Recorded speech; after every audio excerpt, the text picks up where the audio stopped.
We getting demonetized tonight, man. I don't care anymore. Guys, I do not care. I fly like paper, get high like planes. If you catch me at the border, I got visas in my name. If you come around here, I'll make a more day. Hey. I get one down in a second. What's up? I fly like paper, get high. Who remembers this one? If you catch me at the border, I got visas in my name. If you come around here, I'll make a more day. I Get one down in a second if you wait. What's happening, beautiful people? Welcome back to another live stream right here on Cassius Morris Official. Everyone's a winner, we're making our fame. Bonafide hustler, making my name. Sometimes I think sitting on trains. Yeah. Every step I get, I'm clocking that game. What? Everyone's a winner, we're making our fame. I'm a bona fide hustler, I'm making my name. Let's go.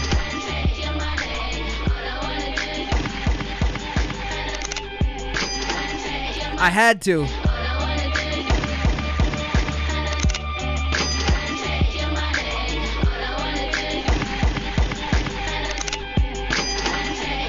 Okay, I'm ready, guys. I'm hyped up. I'm off the Black Market Red Bull here in Thailand. We got one dose of Black Market Red Bull, a pair of balls, and a dream and a vision. You understand me? We're back. We're live in action.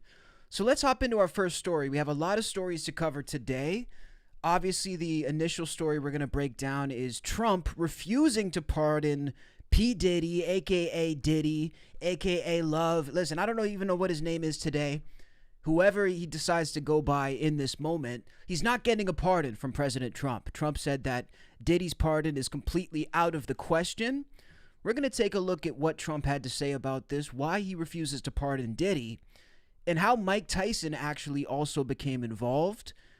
Then we're going to take a look at some other stuff across X that I've prepared for you. And I'm going to tell you guys where I'm going tomorrow. There's going to be no stream tomorrow because there's a travel day. I got a brand new country unlocked. So all of this coming up on today's stream. So let's hop into this first story about Diddy and Trump. So this exclusive came from the brand new interview that Trump did with the New York Times. We did cover a little bit of this in one of the past streams. And basically, Trump sat down for a 2-hour audio interview with the New York Times, which was a little bit questionable. I think a lot of people were not satisfied with how this interview was conducted because not only was it audio only with no video cameras in the room, but also the interview was mostly kept behind a paywall. So, guys, I dug for like an hour to try to find the actual audio clip of Trump saying this. It's all under a paywall by the New York Times. But we do have access to a little bit of the quote here. So this happened just the other day.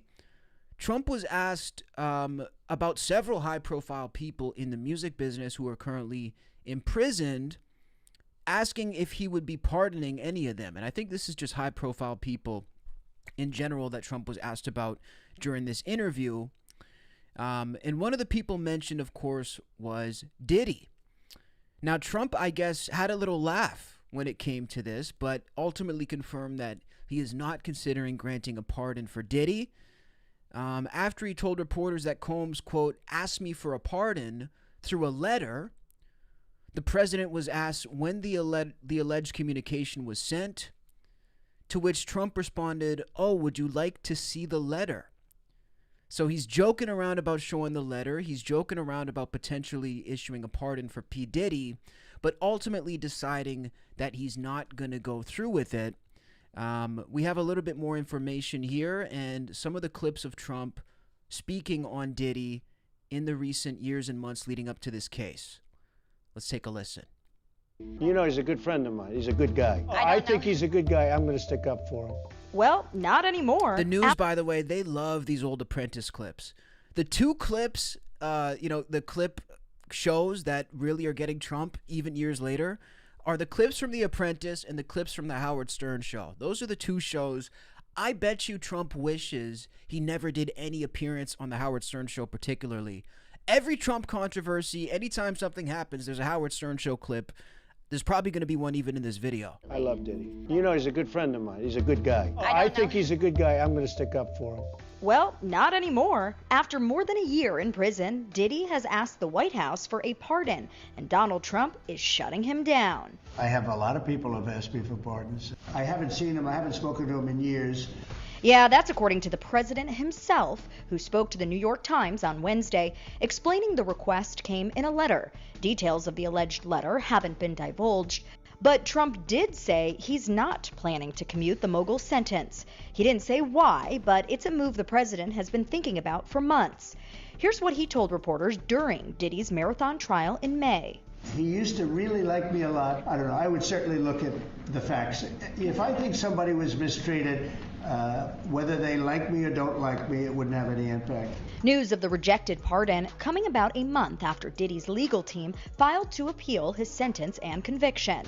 What we feel happened today was that the judge acted as a 13th juror, Yes, one that he we did. did not choose, and that he second-guessed the jury's verdict. We think that that is unconstitutional. Bro, the jury was on crack. If the jury determined that Diddy shouldn't be in prison, they need a new jury. Is unconstitutional.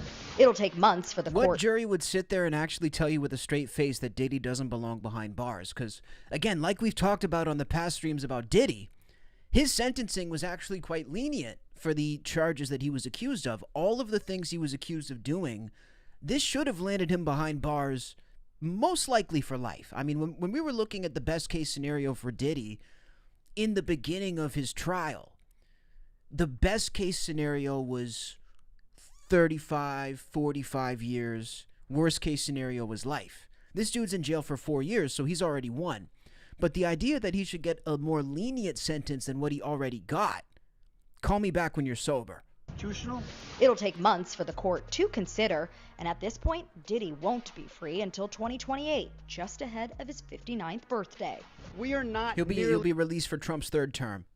We are not nearly done fighting, and we're going to win, and we're not going to stop until he walks out of prison a free man to his family. I don't have any complaints, and I'm just truly blessed to be able to, to be able to wake up this morning. And that's the way I honestly feel. But, I put it in God's hands. Damn, ET Online doing him dirty with that last clip. So, look, Trump toying with the idea, like I'm seeing in the chat, and shout out to the chat, by the way. We got Lois in the house, Youth Among Us, Nathaniel in the building.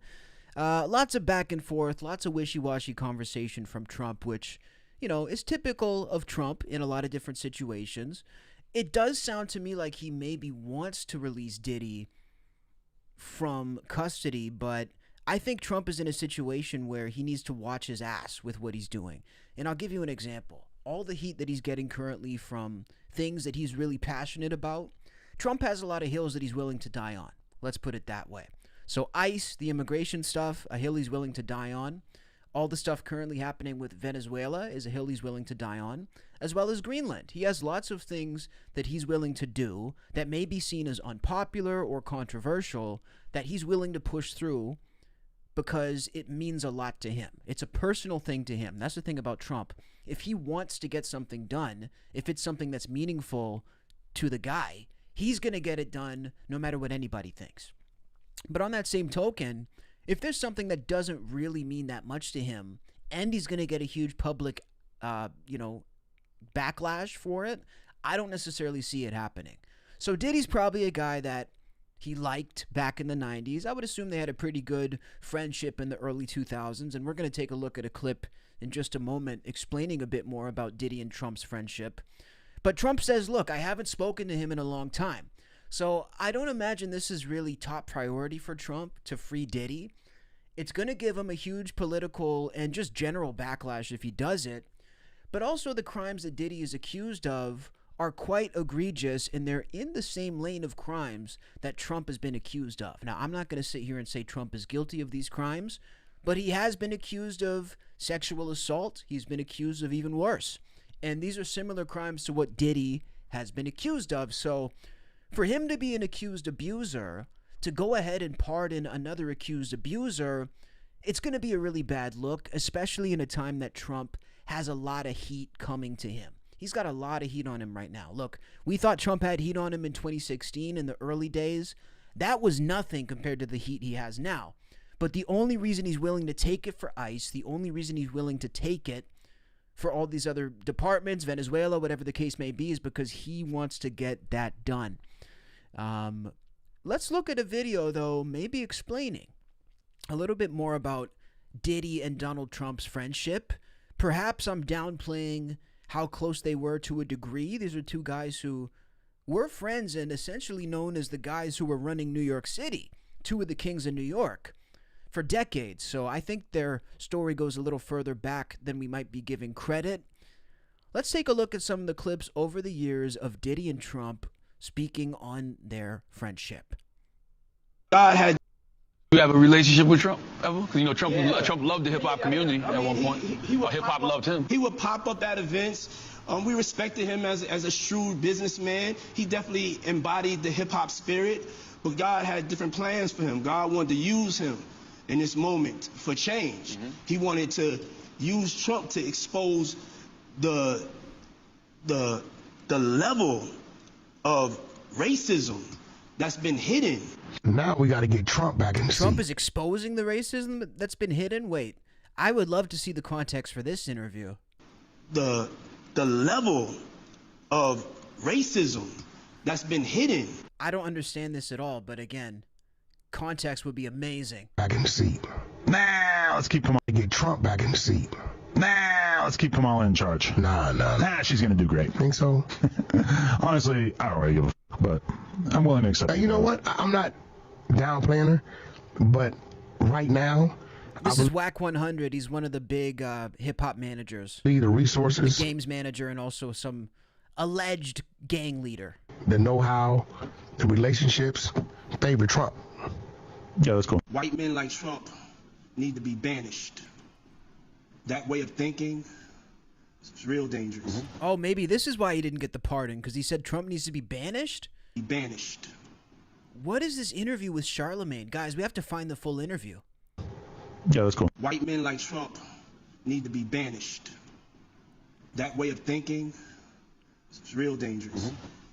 This man literally threatened the lives of us and our families about going to vote. You know why Puffy got arrested? You know who's banished now? You, bitch.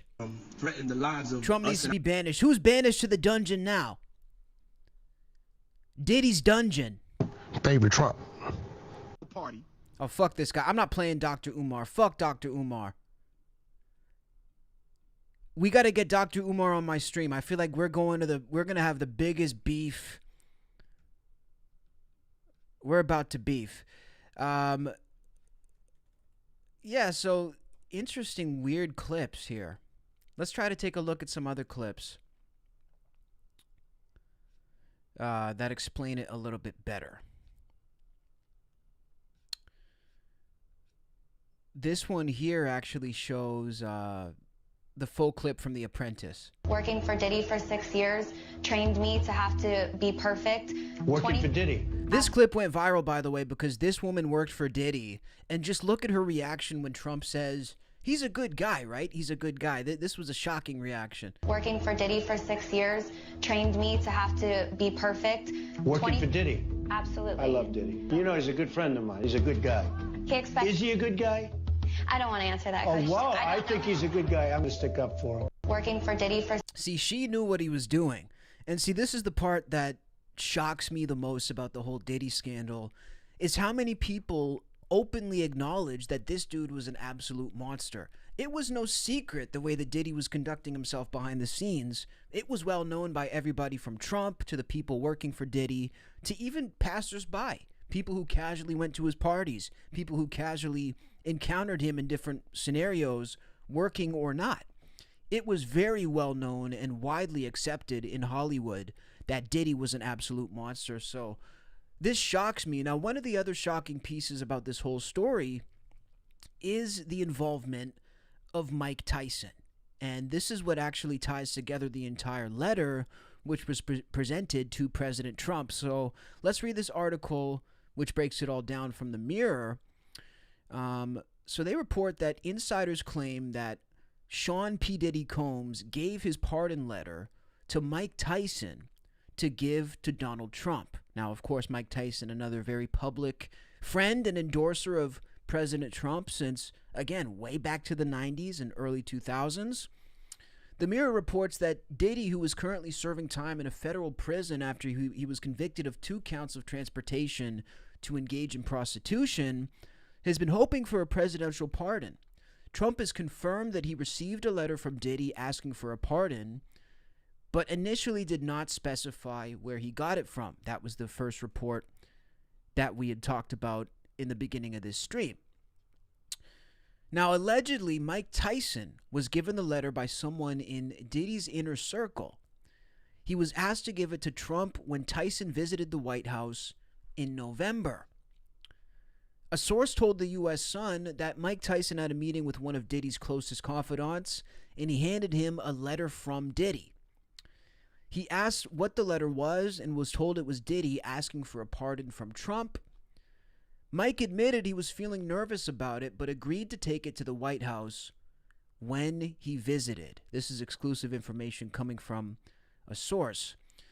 The source adds that Mike said he had handed the letter to Trump and did exactly what Diddy's lot had asked him to do. It wasn't something he was expecting when he had met with them, but Mike did what he was asked. This is the official report coming from the camp of P. Diddy. So basically saying, look, Mike Tyson was asked to go and give this to him, and I would imagine that this was given to Mike Tyson because of the esteem that Donald Trump has for him. We're going to play a couple clips about Tyson and Trump's history as well, but this is a guy that Donald Trump not only has been a friend of for many, many years, but Trump actually went to bat for Mike Tyson, going on a press tour when Tyson was accused of sexual assault, and basically went on talk shows to try to clear his name. He went on Letterman or whatever shows were at the time and said, look, Mike Tyson is a good person who's being accused. So this is a guy that Trump really looks at in a positive light. I would imagine Diddy not so much right now. So maybe giving the letter to Mike Tyson was a way for them to soften it, to try to maybe make it a little bit better. The article finishes saying, even though Diddy wrote Trump a letter, it appears that he won't be getting a presidential pardon anytime soon. Trump recently told the New York Times that he received the letter, but confirmed to the Times that he will not pardon Diddy. So even Mike Tyson is unable to do it. What do you guys think? Do you guys believe this anonymous tip that Mike Tyson gave this letter to Trump? Drop a yes or a no in the chat. Youth Among Us says, sounds like some dirt there. Yeah, it does kind of sound like something's a little bit off. I'm not going to lie. Bebo says, free Diddy movement gaining steam.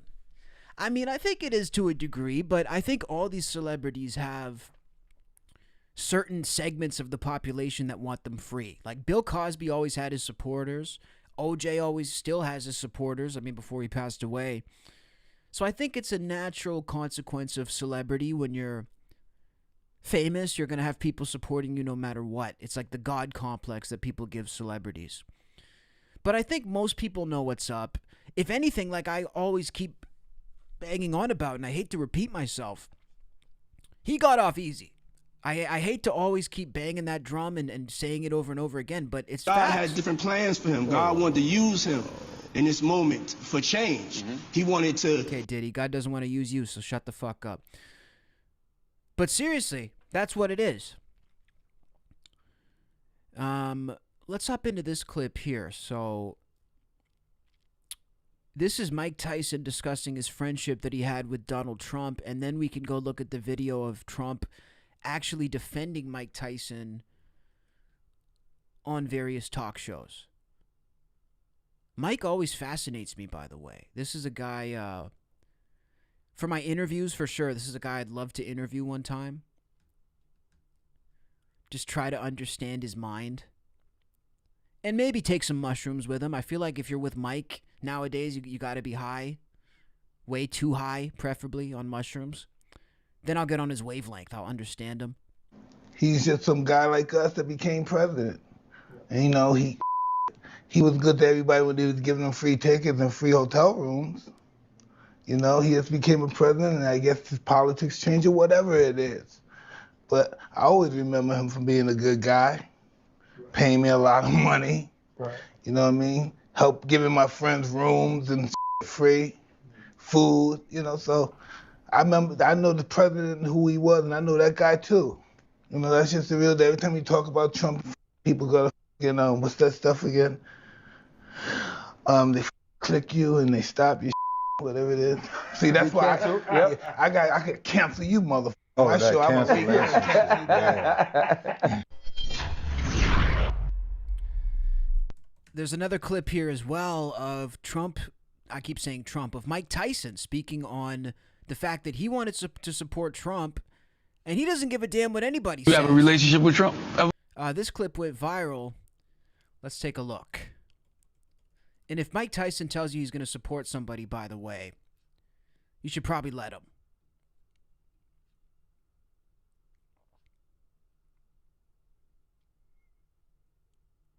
YouTube Shorts leaving me hanging live is crazy. Crazy work, YouTube. Come on now. Watch what happens when someone tries to question Mike Tyson's support for Donald Trump. I'm voting for Trump, so what somebody's going to do about it? I mean, I'm going to disagree with you. So what? Does it make you feel weird that people... so what? Is that weird to you that people freak out about your opinions? No, they believe I have a lot of followers, this and that, but this is my opinion. If I like Donald Trump and I want to vote for him, I'm going to do it. So what?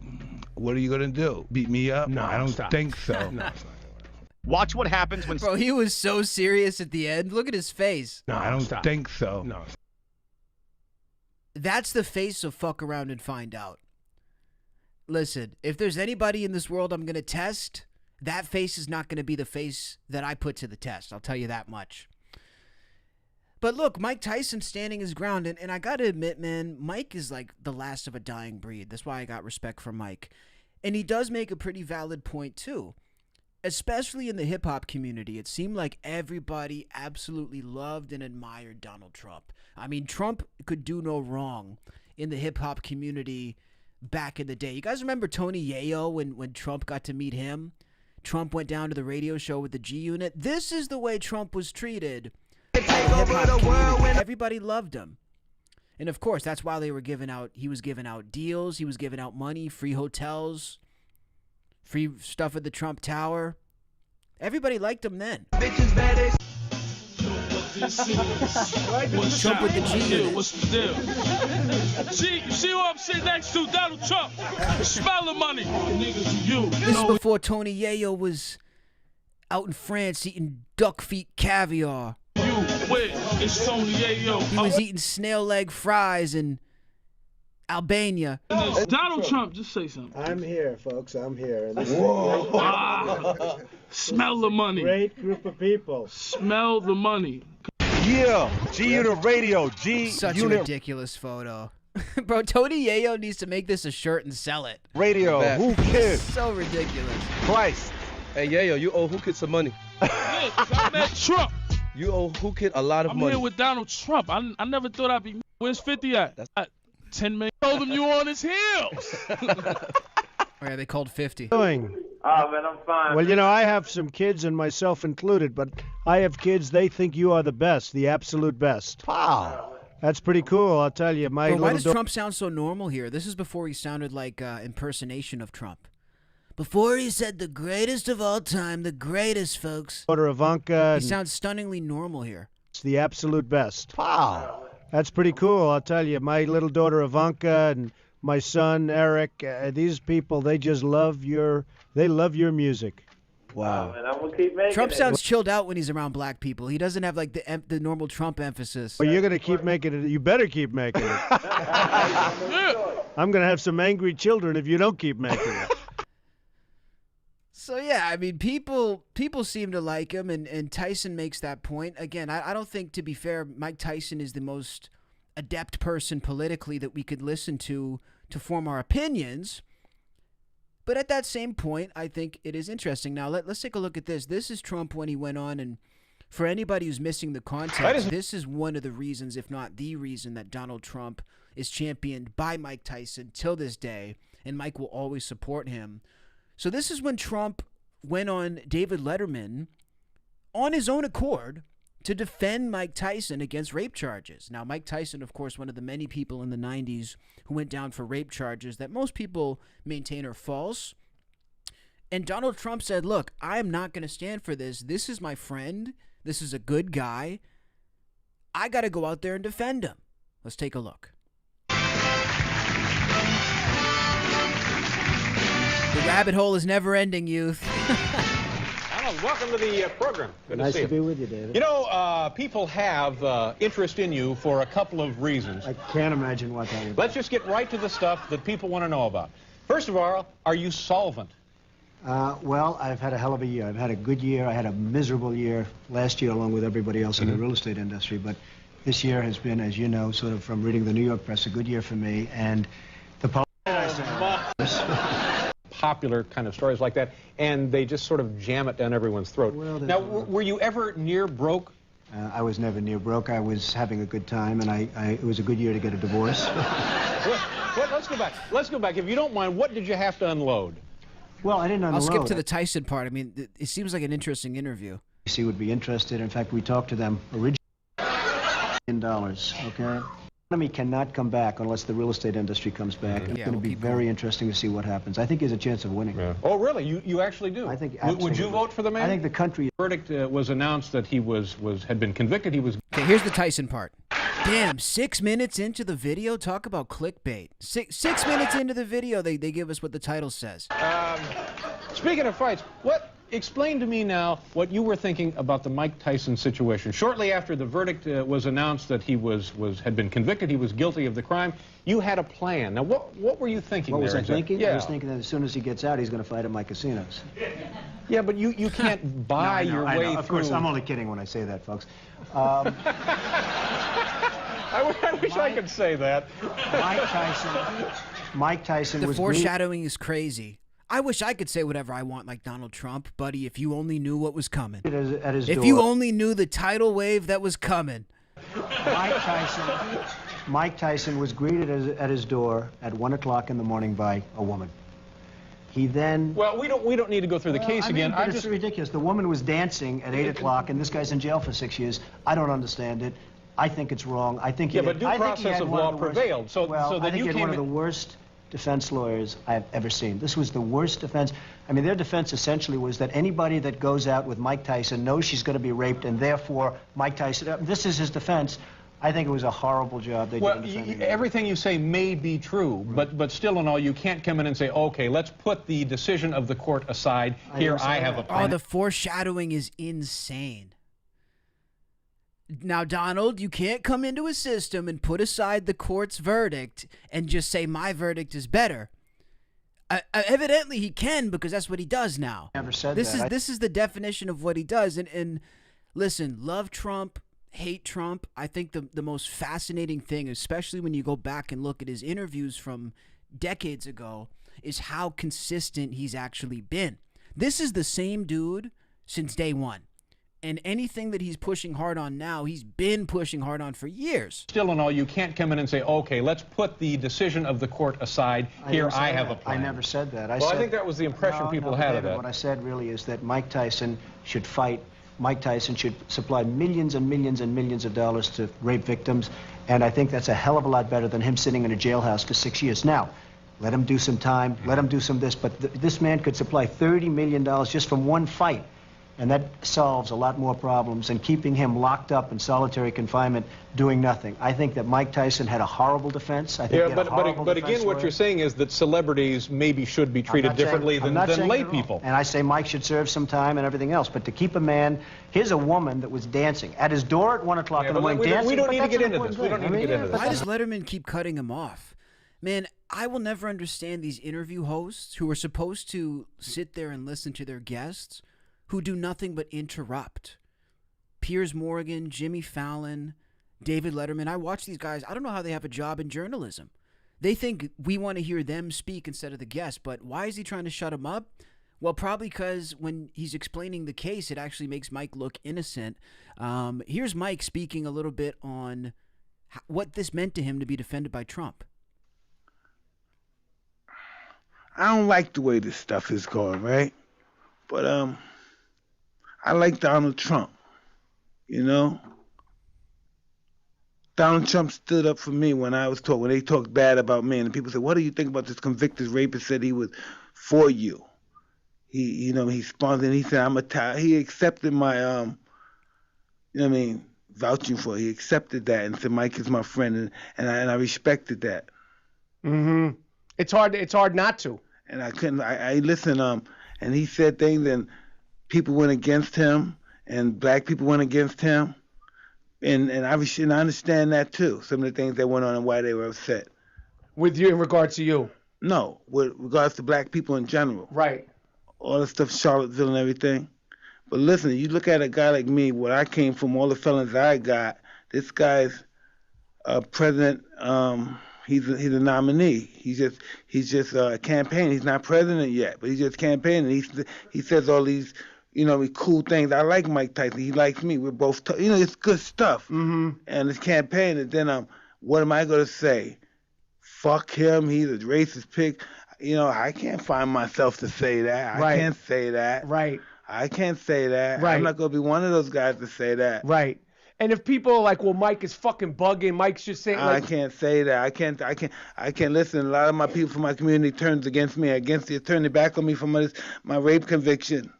I don't want to hear that shit. Come on, I'm just keeping it real with you. Nah, I hear He's you. so unfiltered, man. It would be so amazing to be such a unit of a human being that you actually can just say whatever the fuck you want. Dude is so physically imposing that there's no filter. He'll just deck you in the face. That's what Mike. Just instant domination of any situation. Mike, you're so fucking genuine. I don't want to hear you. And somebody say, "No, I'm with Mike Tyson.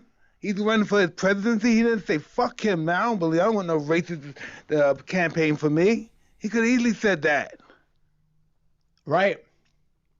Right. He talked to me about reverencing me. So I said, fuck, I ain't going to say nothing disrespectful about him. He never said, he said was beautiful things about me. So what do I do?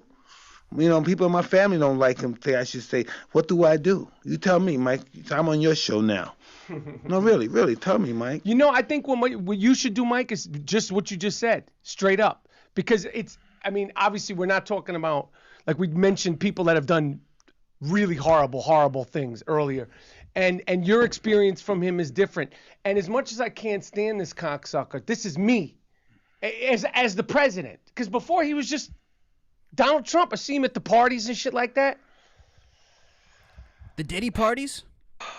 It's complicated, man. I was Michael hoping he said Rappaport, you've been to a couple Diddy parties, my friend, so I wouldn't be talking too much if I was you. something disrespectful about me. I could deal with that, but I can't deal with him saying something nice and I think something that's disrespectful about him or against him. And knowing your personal experiences. Yeah, I can't do that. Nah, big facts from Mike Tyson. Hey, shout out to all the new people in the chat, by the way. I see Hillbilly, Queen, $6 Man, Brew. Make sure to hit that subscribe button, guys. We're live almost every single day.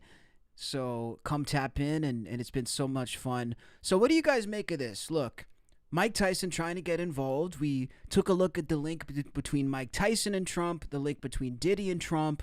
It all comes back together, and it all makes sense that these guys would be in this situation now, coming full circle, really, as we looked at from the clips. But I do think this is the right move from Trump, a rare dead-on move from Trump right now, because I think there's a lot of questions about a lot of his moves. But this is a clear answer, and I think pardoning Diddy in the midst of this ICE backlash, in the midst of all the backlash from Venezuela, in the midst of the backlash of Trump, and the question that Americans are asking, which is basically, is this man above the law? You know, since the last interview he did where he said that the only checks and balances that exist are his own morality, I think a lot of people have become frightened as to the power of Trump and how he's going to be willing to exercise that power. So I don't think Trump is very in tune with what other people think unless he's, saying fuck you to it, basically. But I do think in this moment he's reading the room more so than he normally would. And I think he's realizing there's a lot of very serious questions about his conduct right now. And this isn't really the time to be pulling moves like freeing a serial rapist, Diddy himself, from prison. And I don't see how that would benefit anybody. And I think that also we should really reserve presidential pardons for people who deserve them. For me, the idea that somebody who's guilty of these crimes, somebody who actually is a serial rapist or a monster or a trafficker, the fact that a presidential pardon, the highest pardon in the country, would be given to a person like that, to me is just sickening. And there's so many people, if we were to look through the court systems, there's probably so many people deserving of a presidential pardon right now, who are locked up wrongfully, who are in jail for things they didn't even do, maybe people who've been deported recently, or they tried to deport, who are American citizens. There's a lot of people who deserve a presidential pardon who are not P. Diddy. So the idea that Trump would give him one would certainly rub me the wrong way, and I like the fact that he is not going through with it and he's not taking the bait. So let me know what you guys think down below in the comments. You're an idiot for supporting criminals. See, Renee, I'm so confused. I get so confused by some of these comments. I say Diddy belongs in jail. Just to make sure we're all on the same page, I literally just told you guys Diddy belongs in jail. He shouldn't be pardoned because he's guilty of what he did. And then I get told in the chat that I'm supporting criminals. Renee, I'm not following your train of thought. Okay, I'm really not. And look, as long as you're listening to me and you're entertained, that's all I need. But your perception of what I'm saying is very, very off. Random says, free Diddy. America wants that new Diddy album. Yeah, free Diddy. Free Diddy, everybody. That sounds like a lot of fun. Does Diddy actually make good music? I feel like Diddy had a couple good songs. There was one more thing that Diddy was doing too. So I think he was trying to sell houses behind bars. There's all types of stupid shit that's happening with Diddy. Yeah, so Diddy is making major financial moves months after the conviction. That's what's being reported here by Men's Journal. So let's go ahead and take a read. And guys in the chat, do you guys think that Diddy is worth a pardon from Trump? Just drop yes or no in the chat. Should Diddy get a pardon? I told you guys where I stand on it. You know, I think there's no chance in hell. It's so ridiculous. Alan says Trump isn't pardoning that MF, no chance. I hope not, man. It doesn't make any sense.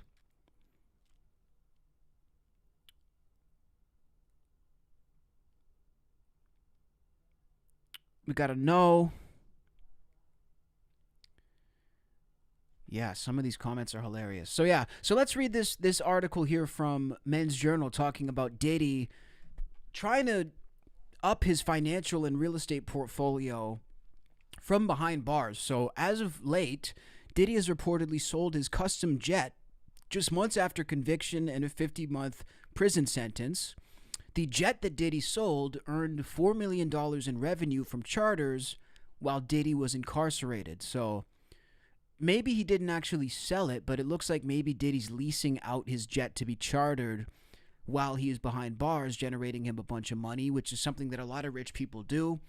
Usually rich people, if they have a jet or a boat, they will charter that in other situations to try to get a better return on investment than just buying it outright and owning it outright. So I would say most rich people don't actually own their jets. And if they do, then they're doing something like this. So it was revealed earlier in the week that just 3 months after being found guilty of 2 prostitution-related charges, Diddy sold his prized matte black private jet. Let's see if we can find a picture of this. Diddy matte black private jet. Oh, he's bossing. He was bossing in this thing. No, that's like a James Bond level plane right there. It's like the one, actually, it's like the one, remember that first scene in The Dark Knight where they're flying over Greenland or something? Ed Bain is in the plane. This that type of plane. See, no wonder he feels so emboldened to be a villain, dude. Imagine if you're a super villain in real life and you pull up to a fucking helipad and that plane is waiting for you. You're going to feel something. You're going to feel powerful. No wonder he felt so emboldened. So the article continues. It says, a representative for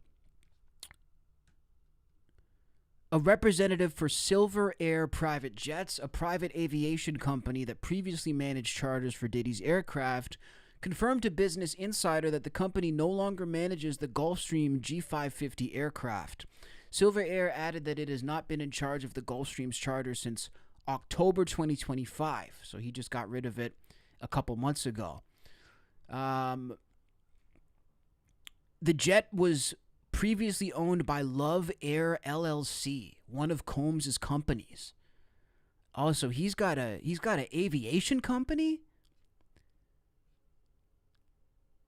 That's super weird. So Diddy has an aviation company, which is probably used, I would imagine, to actually write off a lot of these jets or something to do with tax manipulation. So Diddy's company, Love Air LLC, owned the jet, and now they no longer do. Similar aircrafts have sold for up to $30 million, so crazy. So look, man, the one thing about Diddy, no matter what you say about him, I thought it was going to be called Baby Oil Air, by the way. Baby Oil Airways would be the craziest airline of all time. But look, whatever you feel about Diddy, here's the crazy part, right? He's going to find a way to get a bag. If you think back to Diddy, you know, people act almost as if this is Diddy's first time being hated by the public. What we have to remember is that this is a guy who's been involved in massive controversy really since the mid-1990s.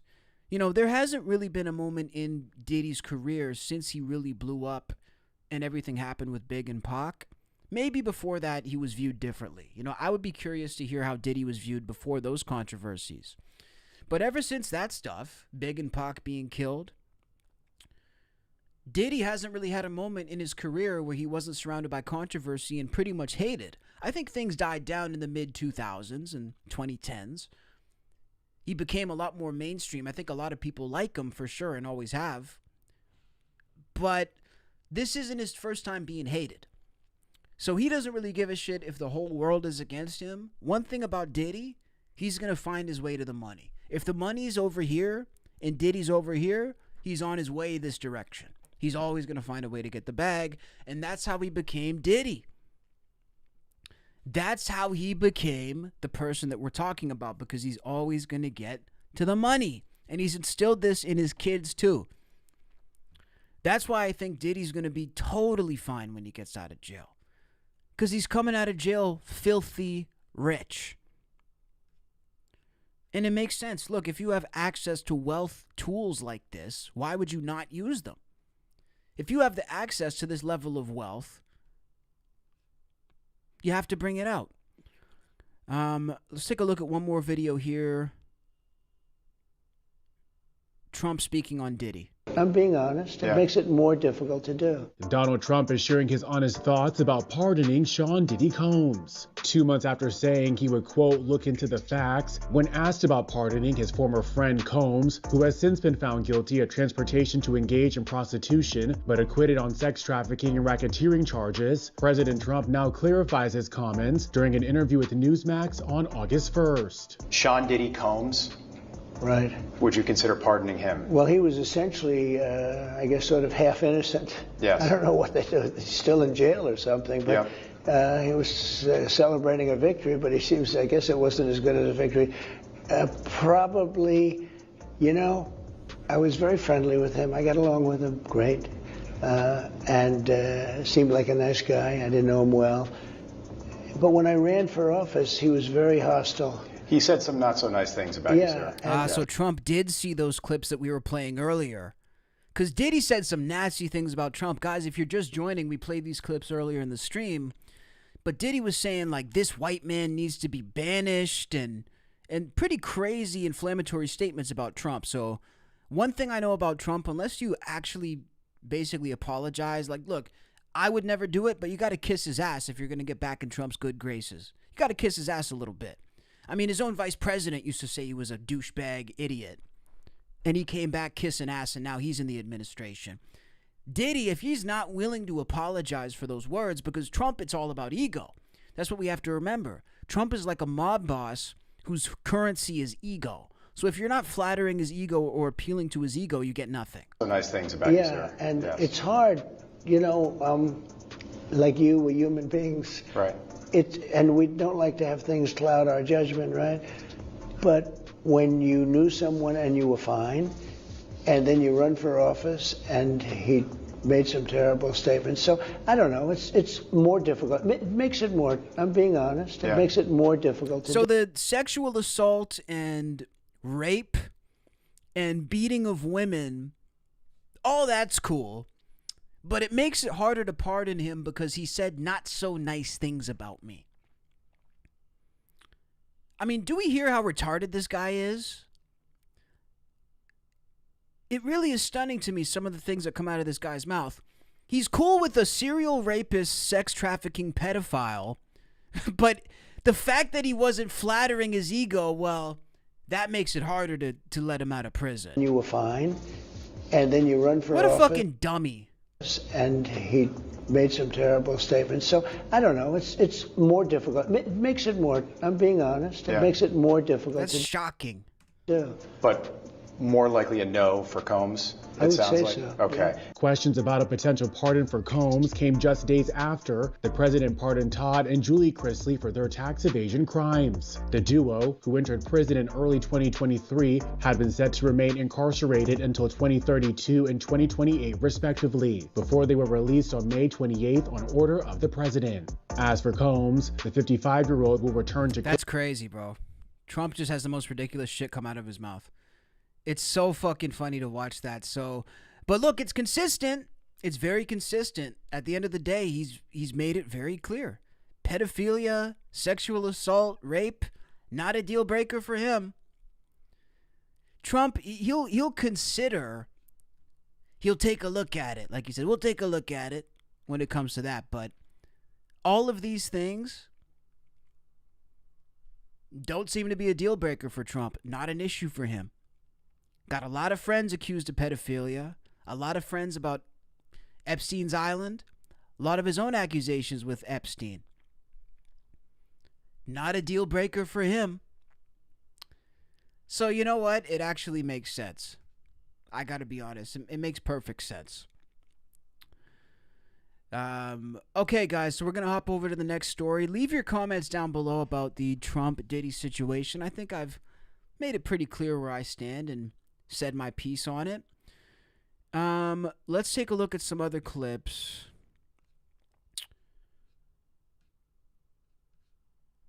Let's see what we got. So, French Montana explains how he ended up dating the Princess of Dubai and eventually getting engaged to her. Now, this was a clip I wanted to see because I was actually wondering, how the hell did this guy pull this? This is a dude who went from being like a D-list rapper, and now he's dating one of the most wealthy and influential royal figures on the planet. I need to listen, but also I need to take notes because I want my Saudi chick. I want my Emirati chick. I need a girl with a bigger bag than I got in the bank. This is the type of woman I'm going for. So French Montana, teach me your ways. Let me take a listen and see if I can figure it out. How do you bag the legitimate princess of Dubai? It was one of my homeboys. He plugged me with her in Dubai. He said you want to meet the princess of Dubai? I just happened to be in Dubai, and I remember I had seen her. She had put up that post where she divorced somebody. I'm like, I like her. Put up a post where she divorced somebody? Bro, even Dubai royalty are ratchet. What is that? You're telling me even if I date the Princess of Dubai, my business is going to be on the gram? And I remember even with the prince's daughter? I just happened the king's daughter? To be in Dubai, and I remember I had seen her. She had put up that post where she divorced somebody. I'm like, I like her, cause it take a lot of guts to throw that up. So she threw that up. I'm like, I like her. He was like, man, I know her. I'm like, He said he know her? Yeah, he said he know her. Oh, no, this guy. He said he knew a girl that knew her. And I'm like, do what you gotta do. It takes a lot of guts to put on Instagram that you're single? No, this dude's tripping. If I ever saw a woman posting on Instagram, an Instagram story that she was divorced, that's damaged goods, dude. I'm sorry. Listen, there's no chance in hell I'm touching a woman who's moving like that. Because if you're moving like that, that's a big red flag. That tells me that you're not having quality people approaching you. if you're an attractive woman, you shouldn't need to be advertising for someone to come and get you. You should have people in the DMs. You should have people approaching you on the street. If you're advertising, that tells me that's a red flag. That means nobody's approaching you of a good caliber. He was like, man, I know her. I'm like, He said he know her? Yeah. This is in Dubai. So, you know. Oh, no, this guy. He said he knew a girl that knew her. And I'm like, do what you got to do. So I knew a guy that knew a guy. So I had to verify, and I said, she the fucking real deal princess of Dubai. Yeah. She not the humans don't see her like that. Max, she came to your welcome home out of jail. Yeah, she down to earth. That's sis. Yeah, she down to earth. Right. How do you bag? I love how he's got his hype man on the side. And she's down to earth. Bro's hyping up another dude's girl. Came to your welcome home out of jail. Yeah, she down to earth. And she's down to earth, bro. I mean, she's not fucking me, but, bro, she's great for him. Home out of jail. Yeah, she down to earth. That's corny as hell. I'm not going to lie. But, hey, man, big ups to French Montana. I got mad respect for French. I'm not even going to hate on it. I got huge respect for it. And that's my ultimate goal, guys. You know, if somebody was to ask me my ultimate type, the ultimate woman that could be Mrs. Cassius Morris, it's got to be a Saudi chick, dude. It's got to be a Saudi chick. It's got to be an Emirati chick. And I'm prepared to wait because I know I'm going to have to build up my net worth. I'm going to have to build up my repertoire, my business portfolio. And I think this is good because I'm trying to step away from women right now. I know, listen, what I need to be doing is sitting in front of this computer doing a live stream. What I need to be doing when the stream is over is to be sitting here and editing and having meetings and doing interviews. I don't need to be dating right now. By the time I actually get to touch a bag from what I'm doing now, this is like my twisted calculation. Spend a couple years getting to the bag.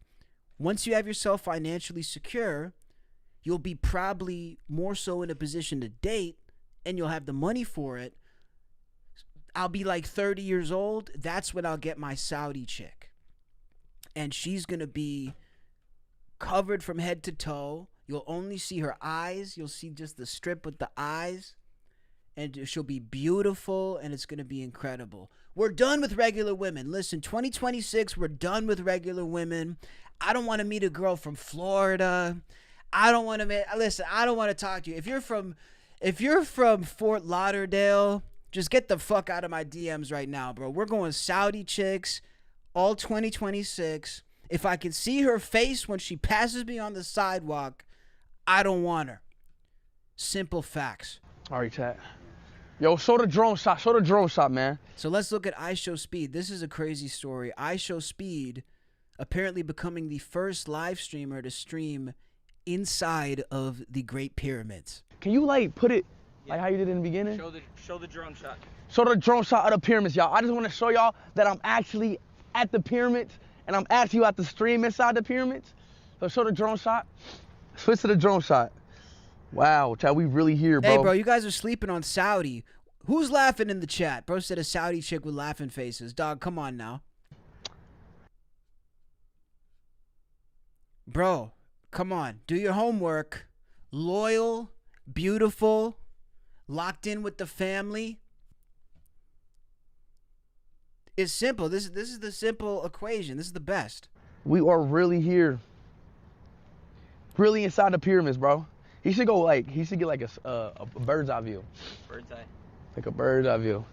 Holy guacamole, bro. This is honestly crazy.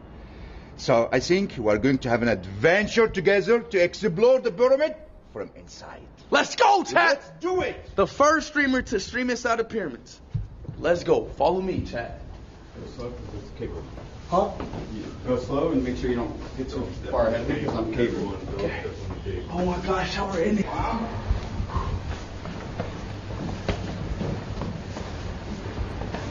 This is crazy. Chat, it smells like the pyramids in here. Bro, how do they have service in there?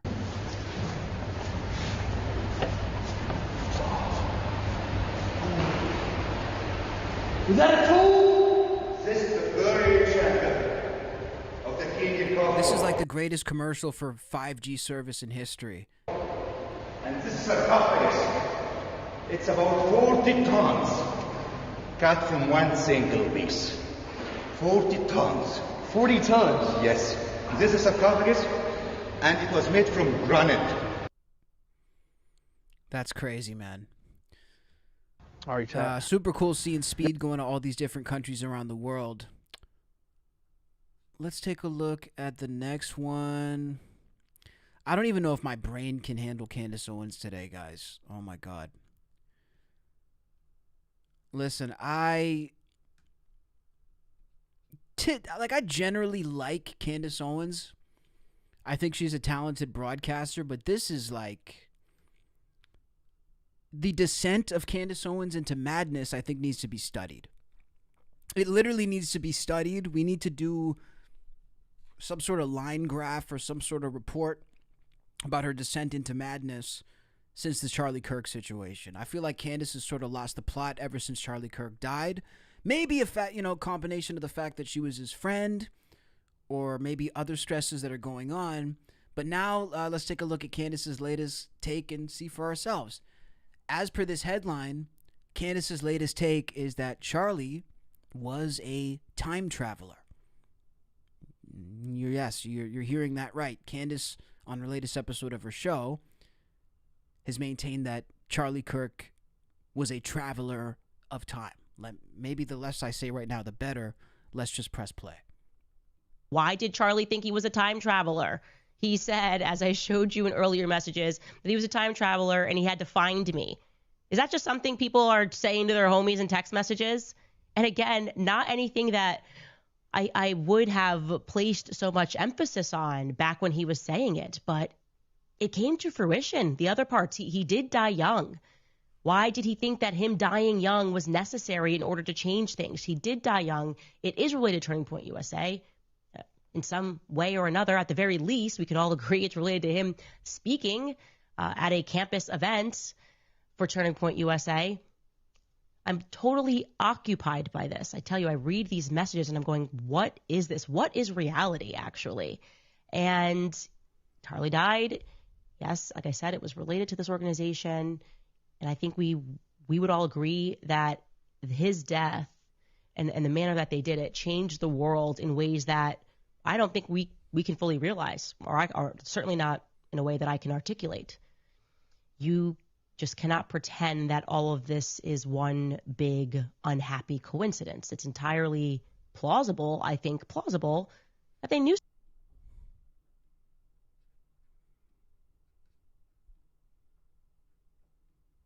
Let's try to get this back.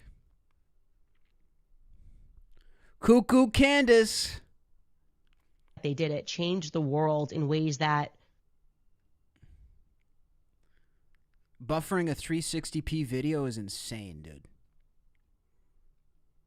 What the fuck, X? Elon, put some money into this. You got the money, right? Fix your shit. This should be playing seamlessly. It's 360p, my guy. He put too much money on letting Grok undress OnlyFans models. He forgot the quality.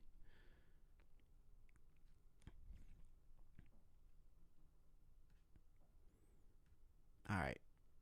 These motherfuckers are pissing me off. Articulate. You just cannot pretend that all of this is one big unhappy coincidence. It's entirely plausible, I think plausible, that they knew something about Charlie. And that's why they had him marked and had him monitored and had him likely followed since he was young. And maybe they thought, like the agents think, that if they swarmed him and they stayed with him and they pretended to be his friend, that ultimately they could control Charlie and perhaps change an outcome. They could literally change an outcome related to Charlie. So when for the first time in his life, because I do believe he was managed, I mean, I've already said I was handled. I didn't recognize that I had agents. And for the first time in his life, Charlie peeks his head up and starts to push back in a meaningful way. They couldn't stop him from becoming bigger. That seemed to be inevitable. But they panicked. They seem to have panicked, right? I mean, this is just starting to happen within a year when Charlie's going like, hey, man, I don't actually think this. I don't actually believe this. And then he goes, you know what? Take the money. Take the money out of the organization. And they panicked. They freaked out. And their solution was, no, just kill him. Just kill him. We can't have this. Okay, so Candace Owens, in her latest episode, speaking on the fact that she believes Charlie Kirk may have been a time traveler, and this is one of the key reasons why the undercover handlers, who were not only managing her, but also Charlie Kirk, well, that's the reason they wanted to kill him, of course, because all the people who were around him, working for him and working at TPUSA, well, of course, they were all agents of the Mossad, just like everybody around Candace, and everybody around them is, of course, in a conspiracy to kill them. Now, all I can really say when I look at a clip like this is it really stuns me just how far the red pill influencers have fallen. It felt like just a year ago, figures like Candace Owens, Ben Shapiro, Steven Crowder were running things in media. And now it seems like everybody, at least ever since Charlie Kirk passed away, it's like the snake is eating its own tail. Everybody's turning against each other. All of the infighting, all of the beef, all of the split opinions. Really, the red pill movement doesn't actually exist anymore. It's just a bunch of loony streamers and podcasters sitting in their rooms yelling at the air about which conspiracy was targeted at them. But ultimately for Candace, the one thing I'd like to see coming up very soon for all of her theories is just more proof. Look, I think Candace has done a lot of good work in her career. I'm not here to dog on her overly. But really, we're on this Bridget McCrone thing. We're on this Charlie Kirk thing. We're on this Israel stuff.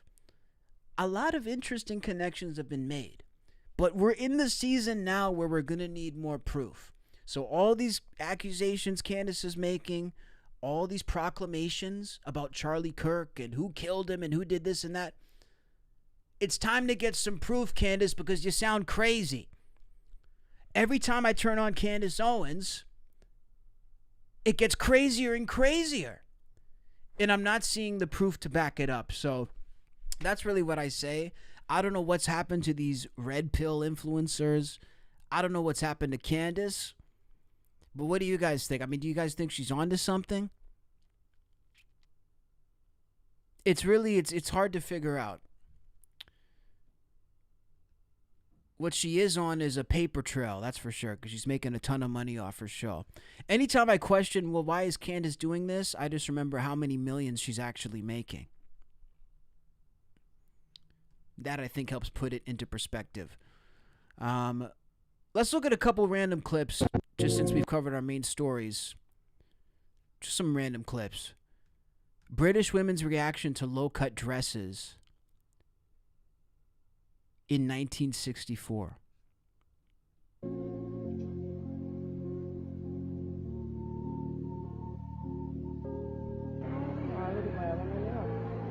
What do you think? Disgusting. Why? Any girl with any decency would never walk in the street with them on. But they might wear one of the... Disgusting. Why? Well, I don't know. It's really disgusting. I wouldn't wear one. Try and catch on in Wolverhampton. Well, I think it's just a gimmick, and I don't think any girl in their right mind would wear it. I don't think any decent girl would wear one. I mean, they might be all right for these Debbie types in London at these parties, but I don't think they'll catch... Whatever happened to these women? Does anybody miss these women? You know, I wonder what would happen if we were to show these women in this video from 1964. What would happen to these same women that we're looking at if we were to show them a Sabrina Carpenter concert video or a Megan Thee Stallion video clip? I feel like we'd be filming like a medical emergency. We'd probably just see them have an instant heart attack, probably collapse. Imagine if the women of 1964 got to see a glimpse into the future and just see the vile conduct of supposed women today. It's absolutely shocking to think how far we've fallen. But honestly, dude, if we're having a conservative revolution of any kind, I think a social conservative revolution would be incredible. I think if we can get men to start dressing well again, dressing like men, maybe I'm maybe not making the best example. I don't have a button up on right now. I don't have a quarter zip. I don't have dress pants. If we could get people to be classy again, period, I think that would be the highlight of the conservative revolution. Let's have a conservative revolution, but not on people's ideologies. Let's maybe bring back decency into our society again and maybe start there. Men start dressing in button-down shirts and long pants. Women start wearing dresses and actually wearing clothing again. And we can maybe bring our society out of this place of degeneracy that we've gone to. I don't know how we got to be so degenerate, but it is a uniquely American problem, which does trickle down to Canada. You know, when you look at a lot of different countries all around the world, you don't see women in the mini skirts. You don't see people walking around like degenerates. And I do think it's from the moral corruption that comes from the top down in America. The people who run the companies have an idea of the agenda they want to push. They make selective programming, audio and video, television, film, to push their agendas, and it really trickles down. It's in the music, it's in the videos, it's in the radio shows, it's in the films. And this ultimately is a choice from the higher-ups, from the people who have the power over the influence. They're making that choice to direct the public to behave in certain ways. But when you go to other countries around the world, guys, it's not like that. Out here in Asia, it's not like that. When I go over to Barbados in the Caribbean, you don't see little girls watching Megan Thee Stallion music videos. Nor should you, to be honest, because that's depraved. The idea that we've made it normal in our society, which is supposed to be the crown jewel of the world, which is supposed to be the leader, the example of how people should conduct themselves, how a nation should conduct itself, how a nation should be governed. The idea that we have such weak moral values and such a weak moral compass in what's supposed to be the greatest country and the greatest continent in the world, to me, says that it's not the greatest. If it was the greatest country in the world, we wouldn't have girls in Florida at 22 years old paying their bills off of OnlyFans. If America was the greatest country in the world, OnlyFans wouldn't even exist. There would be no such business model. It would be banned. So I think the moral disintegration of society has been a real shame to watch, and that's the number one thing I want to get back. That's why I seclude myself. I hide myself away in other parts of the world that feel like there's some decency. You know, here in Thailand, as much as there's prostitution and stuff like that, okay, fair enough. You know, some might argue that Thailand is more depraved than the West. That's actually an argument that could be had. But in terms of moral societal fiber, outside of adult entertainment options, sure, prostitution, that's one thing. People carry themselves with honor. People carry themselves with self-respect, self-governance. So I think we're in deep trouble.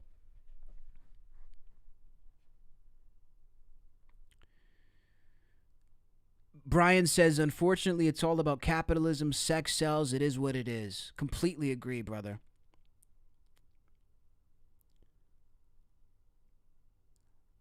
Asmodu says, liberal wants to become conservative. I'm not a liberal at all. I don't know where that comes from.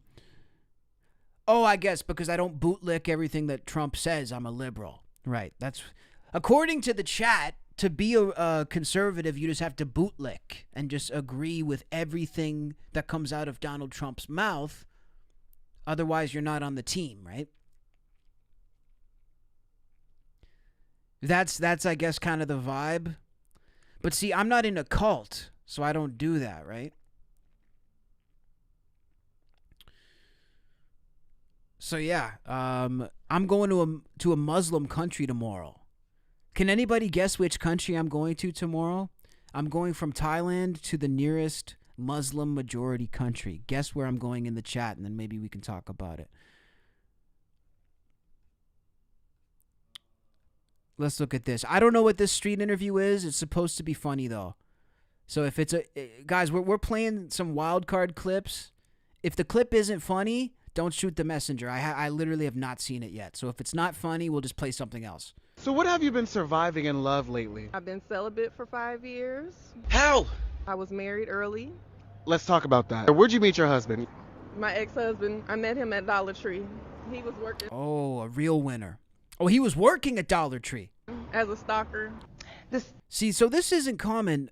I don't know how many women there are in the chat. Would you be able to date a woman or date a man rather? I'm asking the women now. Would you date a man who works as a stalker at Dollar Tree? Oh, somebody in the chat guessed the country I'm going to. So okay, we'll talk about it in a second. Where'd you meet? Good guesses though. Meet your husband. My ex-husband, I met him at Dollar Tree. He was working as a stalker. Oh. Be nice. I'm finding it. I'm not trying to judge you. I was 16. Okay. He was a man. What? How old? I feel like X is saving me from finding out the age. Do we want to know how old? Do I really want to know how old? What? How old? 23. Oh. No, that's a victim. That's a victim. You're a victim. Yeah. Bro, she knows it too. She knows it. So how soon did things progress after that? Pretty instantly. This is a sick Negro. Yo, what the fuck is up with my Wi-Fi? This is actually pissing me off. This shit's actually pissing me off. Let's try it one more time.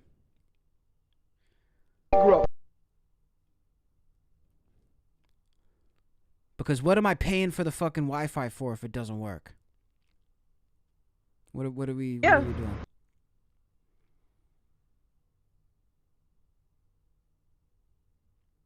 So how soon did things progress after that?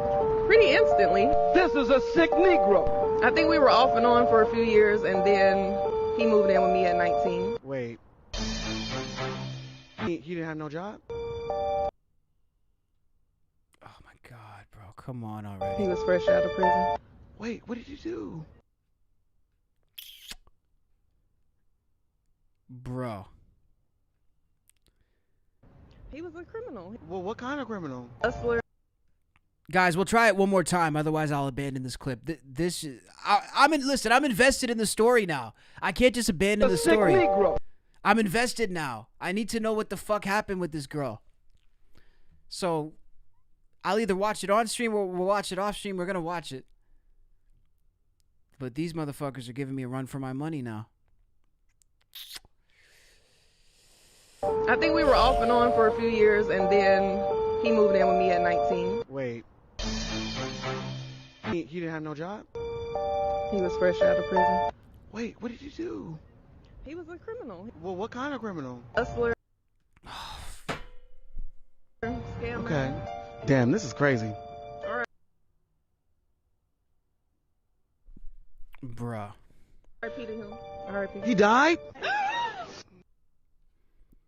All right, we're gonna bail on this clip. This shit is like.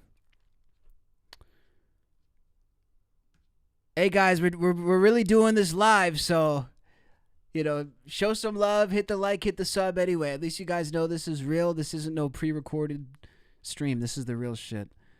Let's see if we can get a different clip going. So Trax NYC, of course, the jeweler who's been in the news lately as well, back in the news again for doing what he does best, having an absolute crash out. Culture Updates reports on X that Trax NYC confronted an employee that makes custom pieces for high-profile clients at his jewelry shop. And Trax got the word that this associate has been going behind his back, dealing with other jewelers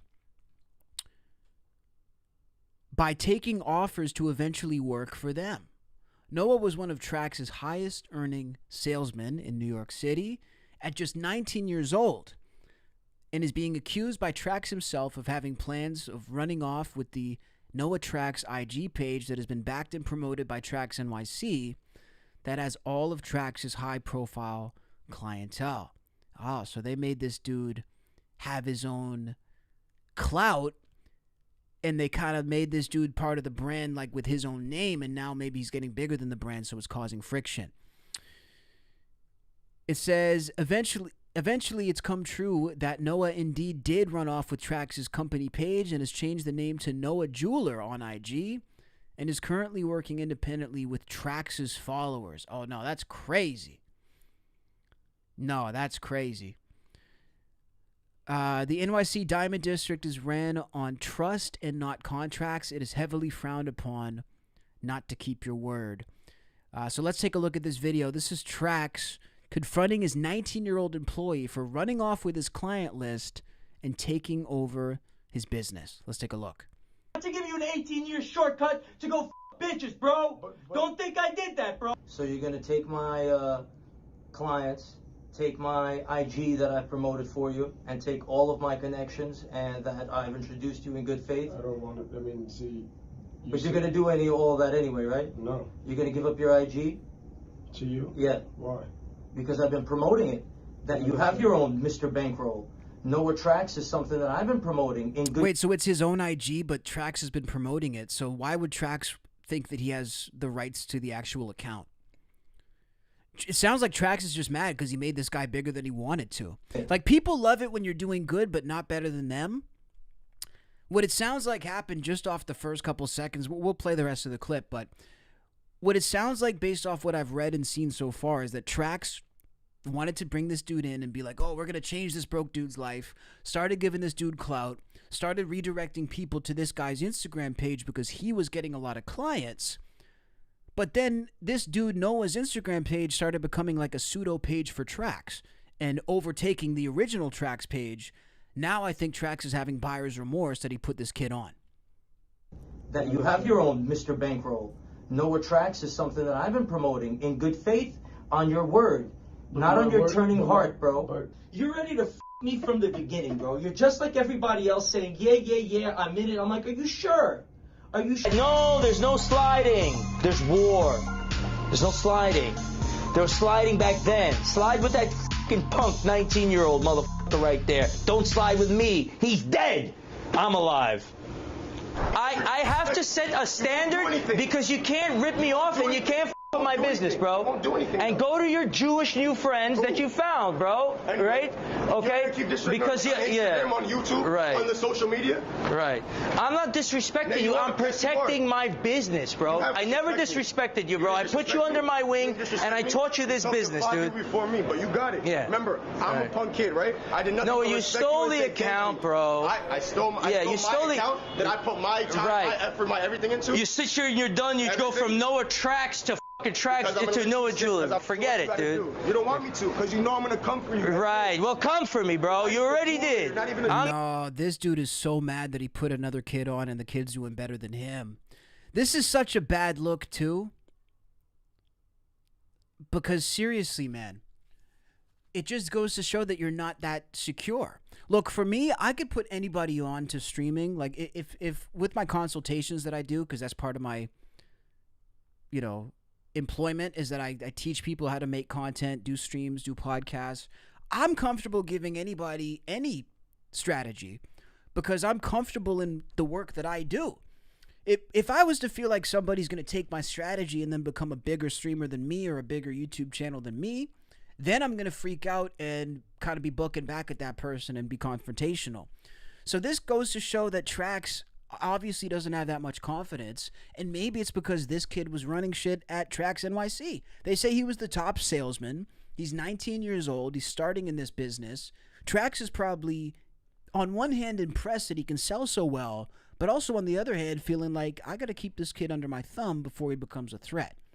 The only problem is, it sounds like Trax waited a little bit too long, and his worst fear already happened. I'm going to come for Georgie and Kumar Say and all these other motherfuckers while I'm at it, bro. F them too, bro. Remember, you disrespected me. You broke your show. You f***ed up, bro. Cool. Yeah, I can't. I'm tired of it. I made you a promise, bro, and I'm going to keep my promise. And you didn't keep it, bro. You're full of shit. I'm racist, I'm this, I'm that. Guess what, Noah? If I was racist, you wouldn't have been no jeweler. I wouldn't have never told you that you're better than Eliante and say that in front of the world. Because Eliante is from my race. and you're not. And I bigged you up and not him. I did everything I could on a human level to do the right thing. A classic case of buyer's remorse. And really, guys, look, this is all I can say. If you're going to put somebody on, if you're going to endorse somebody and back that person, be prepared for that person to become really big and potentially bigger than you. You know, this is a situation I've seen being in the entertainment business on and off for 17 years so many times. And this is exactly what guys will do. They'll bring you into their organization. They'll try to put you under their wing. They'll act like they want to give you all the tools of the trade. But the reason they do that is because they don't really have as much faith in you as they're pretending to. If they really did think that you were going to surpass them, they would never be doing this. What happens is people will try to gas you up, act like you're so good, you can do all this stuff. But if you actually start taking the information and running with it and actually gaining traction, those same people will be the ones who try to come in and cut you down because they don't want to see you coming into what they brought you into and dominating it, especially doing better than said person. So I've seen it happen. I've had many people try to do it to me. Luckily, I've gotten myself to a point where I don't actually have to work with anybody. With the exception of interviews, when I have people call in, I don't have to work with a soul. I work on my own, and I like it better that way because people in this business try to fuck with you. And when they have a perception of where they think you are or where they think you should be, they're going to try to keep you in that place. So Track's really looking bad here. Also, the fact that he's trying to get this kid's Instagram page, I think really is suspicious.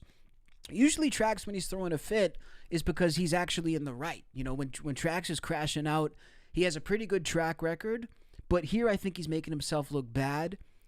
With all the controversy that's happening, this is not helping. And honestly, I'm cringing secondhand looking at Trax NYC. So let me know what you guys think down below in the comments. Hey, shout out to the chat, Gunner, Youth Among Us, Asmodeus, Clean Smokey. Bro called me Sneeko.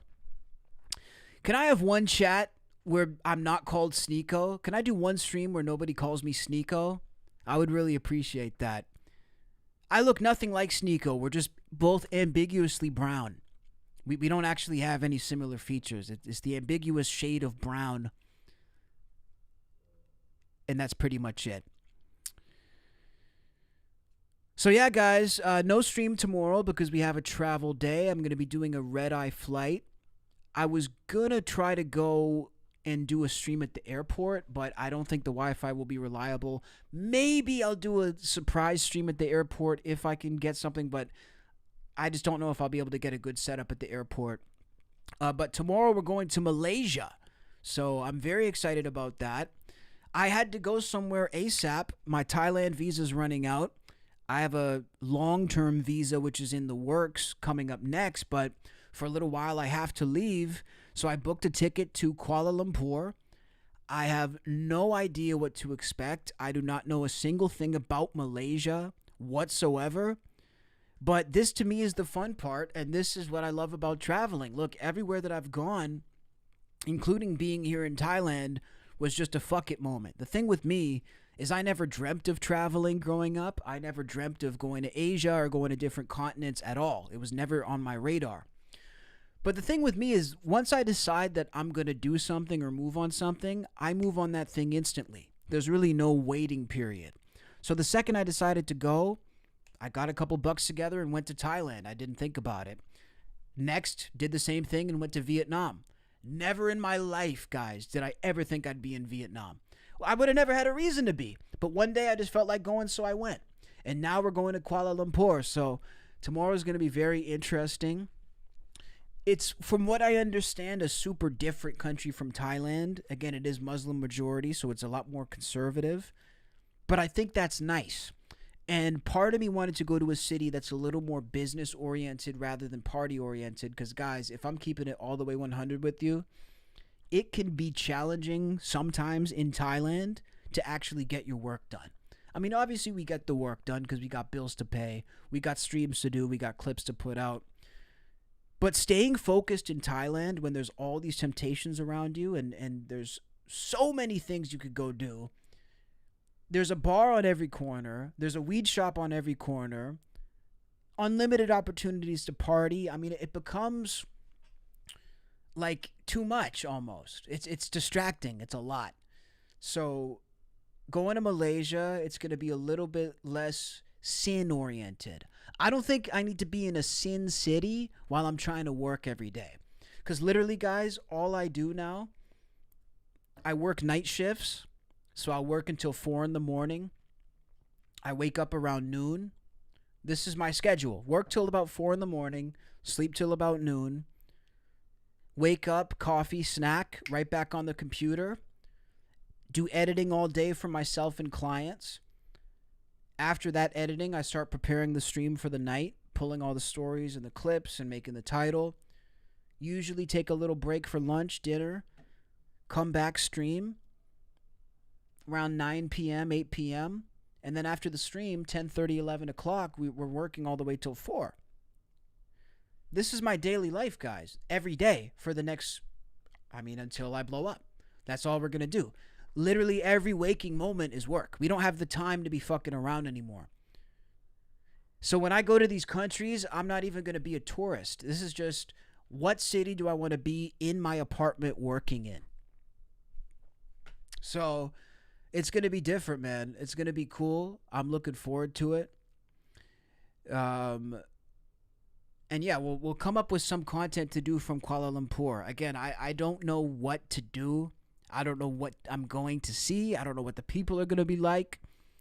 But that to me is the fun of it. And any place that I've traveled, I haven't known these answers. So I'm excited. So yeah, guys, most likely no stream tomorrow. We'll come back on Saturday. And I have a really sick spot too. I'm really excited for you guys to see my spot. So yeah, let me know in the comments what you thought about each story for today, guys. If you enjoyed the stream, make sure to hit that subscribe, and welcome to all the new subscribers, man. We're on the road to 100,000, so make sure to hit that sub, tell a friend about the stream, and send this to somebody if they want to join the conversation. Also, if you like what I'm doing and you want to show a little bit of support, make sure to hit that membership button down below. For the price of a cup of coffee a month, you can show some love and get a cool little badge next to your name, as you see in the comments. And basically, it's just saying, look, I like what you do. Here's a cup of coffee a month. Keep doing what you're doing. Every little bit like that, going back into these streams helps. I don't make a penny off these monetized streams. Streams are mostly powered by donations. So any love you guys want to show is greatly appreciated. Surfboard says KL is a cool place. Cool, man. Yeah, I'm excited to go. I think it should be cool. And I'm not telling anybody that I'm going yet, by the way. This is a stream exclusive. So to my real viewers, the OGs, the ones who are actually in the stream watching, you guys are the first to find out. But nobody on my socials, nobody on TikTok, nobody knows I'm going there. And it's a super, last minute thing. Like I said, I literally just came up with the idea on Tuesday, and I booked the ticket today on Thursday. So, yeah, it'll be super cool. Yeah, so anyway, guys, we will catch you guys live from Kuala Lumpur. It's 10 p.m. here in Thailand, so we'll see what I do for my last night. But it's never my last night. We're always going to be back in Thailand every single time. I love you guys. Have a phenomenal evening. Stay safe. I guess it's morning over there. So good morning, motherfuckers. Get up. Get to it today. I'll be working with you until 4 a.m. It's 10 p.m. My night's just getting started. New interviews coming, new streams coming, new stories coming. I fucking love each and every one of you guys. We'll see you